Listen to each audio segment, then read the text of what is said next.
Hi అండి. నమస్తే. Welcome to షాన్వీస్.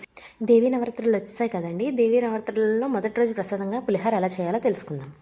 ఈ పులిహోర చేయడానికి పావు కేజీ రైస్ కోసం 50 గ్రాముల చింతపండు అరగంట ముందు నానబెట్టుకోవాలి. అరగంట తర్వాత 2 గ్లాసుల బియ్యాన్ని శుభ్రంగా కడుక్కొని వెసరు పోసుకొని ఇదిగో ఈ విధంగా స్టవ్ మీద పెట్టుకోవాలి. ఒకవైపు స్టవ్ మీద అన్నం ఉడికించుకుంటూ మరొక పెర్నాల మీద బాండి పెట్టుకుని 2 స్పూన్లు నూనె వేసుకుని 4 పచ్చిమిరపకాయ చీలికలు, ఒక గుప్పెడు కరివేపాకు వేసుకుని ఒకసారి కలుపుకొని మనం ముందుగా నానబెట్టుకున్న చింతపండు గుజ్జును వేసుకుని ఒకసారి కలుపుకోవాలి. ఇందులో 1 స్పూన్ పసుపు, రుచికి తగినంత ఉప్పు వేసుకుని ఒకసారి కలుపుకొని దగ్గరగా దోజనం రెడీ చేసుకునే లోపు చింతపండు పులుపు ఇదిగోండి ఈ విధంగా దగ్గర పడింది.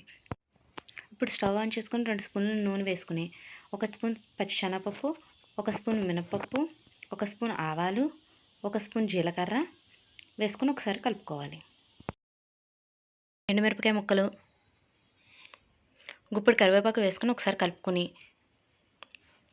ఈ తాలింపుని మనం ముందుగా కుక్ చేసి పెట్టుకున్న రైస్లోకి ట్రాన్స్ఫర్ చేసుకోవాలి. ఈ రైస్ని ఇలా బేషన్లో కానీ ఏదైనా పళ్ళెంలో కానీ ఆరపెట్టుకుంటే ఇంకా మంచిగా పులిహోర పొడిలాడుతూ ఉంటుంది. ఇందులోనే ముందుగా రెడీ చేసుకున్న చింతపండు పులుపుని వేసుకుని ఒకసారి కలుపుకోవాలి. ఇదిగోండి ఈ విధంగా మొత్తం అంతా కలిసేలా ఒకసారి కలుపుకొని ఇందులోనే మనం ముందుగా వేయించుకున్న వేరుశనగ గుళ్ళని వేసుకొని ఒకసారి కలుపుకోవాలి. అంతేనండి, పులిహోర రెడీ అయిపోయింది.